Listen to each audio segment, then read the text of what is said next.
मैया विंध्यवासिनी मिर्जापुर गंगा पारी से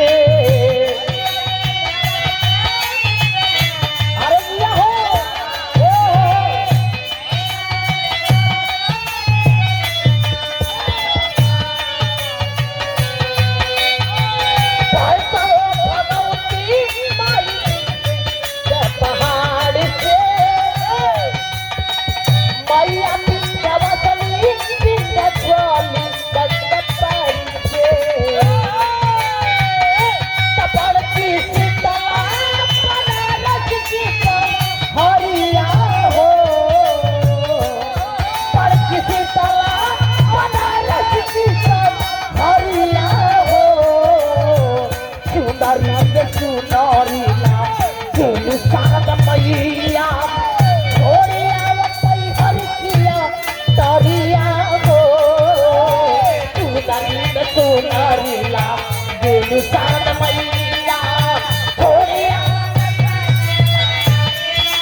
बड़े कुछ आवेला नहीं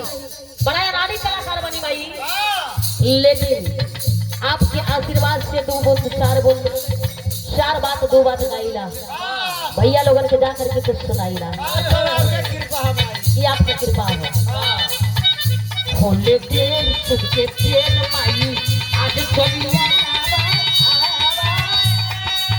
सदा बाटे लाई से सितारा बाप बजावा सदा बाटे लाई से सितारा बजावा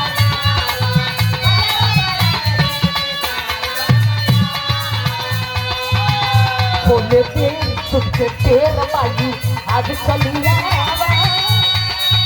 सदा बाटे लाई से सितारा बजावा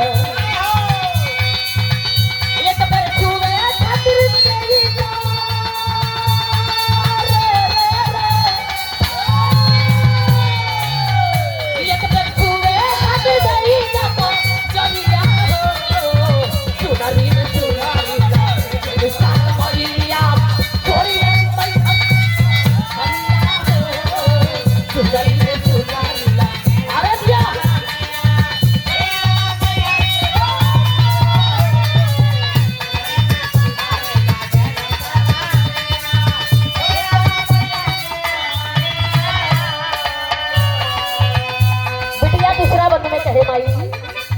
जौन कुछ भी गड़बड़ी बा कभी बेची भाई आपका आशीर्वाद हो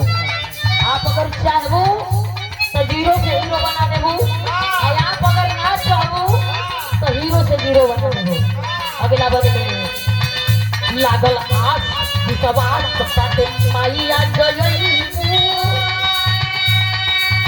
सब दिन सब बने पाड़ू अजीबो कबही अरे दिया हो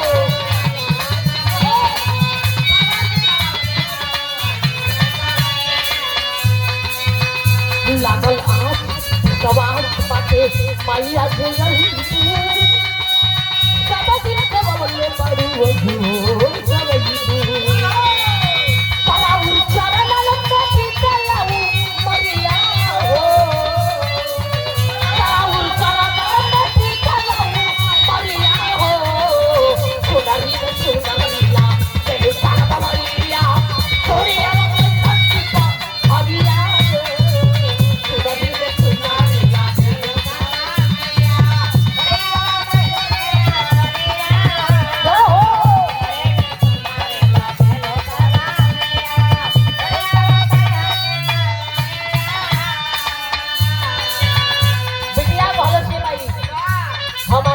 कलाकार हैं, हमरे के हिसाबे लगा नहीं, लेकिन इतना सुनले बानी कि वंदना कभी बंद ना होखेला। हमारा औकात नहीं से बंद करेंगे, बंद करे वाले कितना दिन बंद हो गए, लेकिन वंदना बंद एजा से अपन मुखड़ा में बोला था कैसे गुरु गणेश रामन लाल प्यारे लाल के पीली तुझसे रामा जमाना में भइले कभी नाच गीत के अरे क्या हो ओहो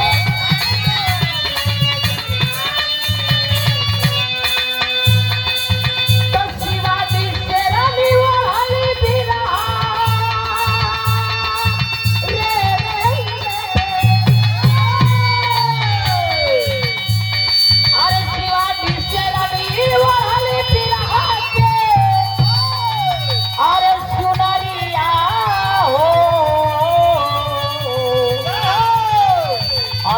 सुनरी सुनरी